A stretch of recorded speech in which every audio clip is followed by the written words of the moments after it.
Because the release of Nnamdi Kanu, they're asking for it. We know that that is something that has to be done. You know, you would just say Nnamdi Kanu to be oh yes, yeah, of course. Why do you think so? And don't even begin the conversation around marginalization, because that's the first thing. Because people will say we have Southwest 6 states, South 6 states, Northeast 6 states, North Central 6 states, Northwest 7 states, but Southeast 5 states. Is that part of the agenda to fix the Southeast that seems to be smaller in terms of the number of states, or what? Well, almost just over a year ago, I had a meeting with the President Bola Ahmed Tinubu, where I discussed about the problems of Southeast, the insecurity in Southeast. You know, what do we do to address it? And he knows the problems, and he also has an idea. The whole idea is that there should be some level of equity extended to the Igbos of Southeast by having an additional state. It wasn't going to be an easy task, you know, to create one, but it is doable. And I'm happy that we have come this far. The point is this: even at that time, it was understood that the problems of Southeast, the agitations of the youths of Southeast, the killings there, the referring to the ESN groups and ESN and IPOB and the rest of them. These are young people who have come up to say that they are fighting for freedom because they are marginalized. And one of the areas that they've all spoken about and against is the fact that they are the only zone. Southeast is the only zone in Nigeria that has 5 states.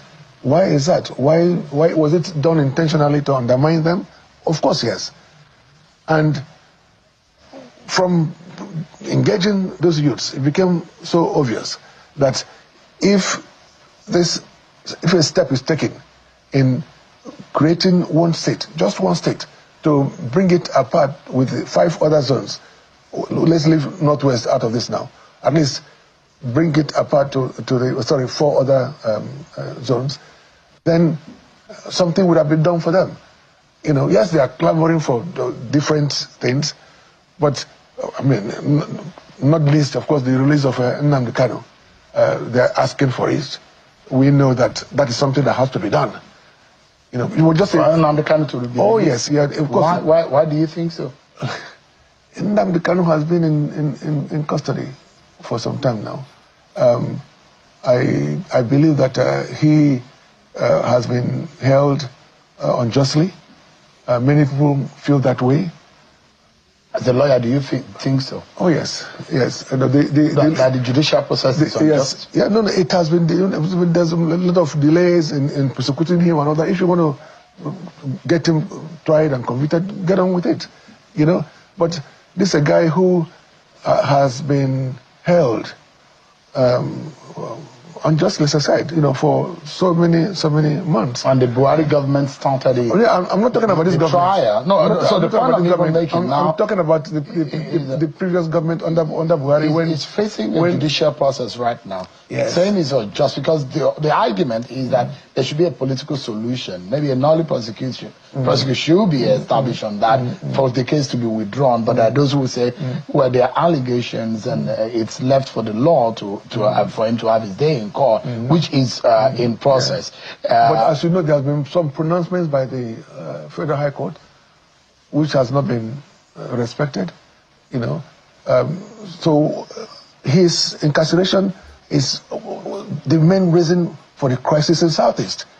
But the crisis started before he was even arrested. No. The killings, the burning of police station, the killing of police officers and all whatnot. Well, look, the problem in Southeast is very different from what is said in the Northeast or Northwest and all those areas. You know, the problem in the Southeast has to do with the perceived injustice by governments, successive governments. So what needs to be done? And one of it's why I'm here today, talking about the creation of state to make up the number up to 5. And then you have the release of Nnamdi Kanu. By the time you do these two things, I am almost certain that peace will return to Southeast. Let me ask you this question. I have spoken to so many youths in Southeast, from Southeast, and they have assured me that that they are prepared to be engaged by us, by the leadership. When this is done, they don't want to die. The youths don't want to die. They want to go back to schools. They want to go back to their jobs.